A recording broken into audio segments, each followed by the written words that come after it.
વાવ થરાદ જિલ્લાના વાવ અને થરાદના અંતરિયાળ વિસ્તારોના ખેડૂતો માટે રાહતના સમાચાર સામે આવે છે। આ વિસ્તારની નર્મદા કેનાલોમાં 30 એપ્રિલ સુધી સિંચાઈ માટે પાણીનો પુરવઠો ચાલુ રાખવાની જાહેરાત રાજ્યમંત્રી સૌરભજી ઠાકોરે કરી છે। લાંબા સમયથી સ્થાનિક ખેડૂતો દ્વારા કરવામાં આવતી રજૂઆતને પગલે રાજ્ય સરકાર દ્વારા આ નિર્ણય લેવામાં આવ્યો છે। વાવ, સુઈગામ અને ધરણીધર જેવા તાલુકાના છેવાડાના ગામડાઓમાં ખેતી માટે પાણીની ભારે જરૂરિયાત ઊભી થઈ હતી। આ અંગે સ્થાનિક લોકો અને ખેડૂતો દ્વારા સતત ટેલિફોનિક સંપર્ક અને લેખિત રજૂઆતો કરવામાં આવી રહી હતી। ખેડૂતોની આ સમસ્યાને ધ્યાનમાં રાખીને ધારાસભ્ય અને રાજ્યમંત્રી સૌરભજી ઠાકોરે મુખ્યમંત્રી સમક્ષ સિંચાઈનું પાણી લંબાવવા માટેની દરખાસ્ત મૂકી હતી।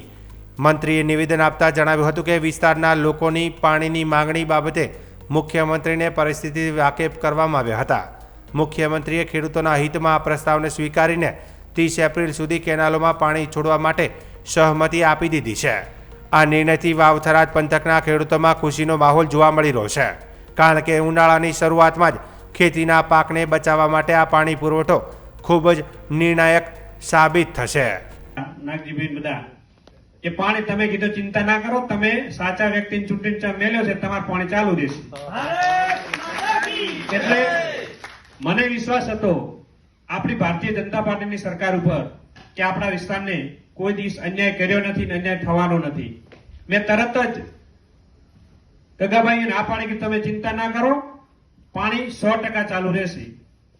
એના પછી જ સીએમ સાહેબને જઈ અને રજૂઆત કરી અને આપણને આપણા વિસ્તાર માટે 30/4 સુધી પાણી ચાલુ રાખવાની અત્યારે વિધાનસભાની અંદર પણ જાહેરાત કરી।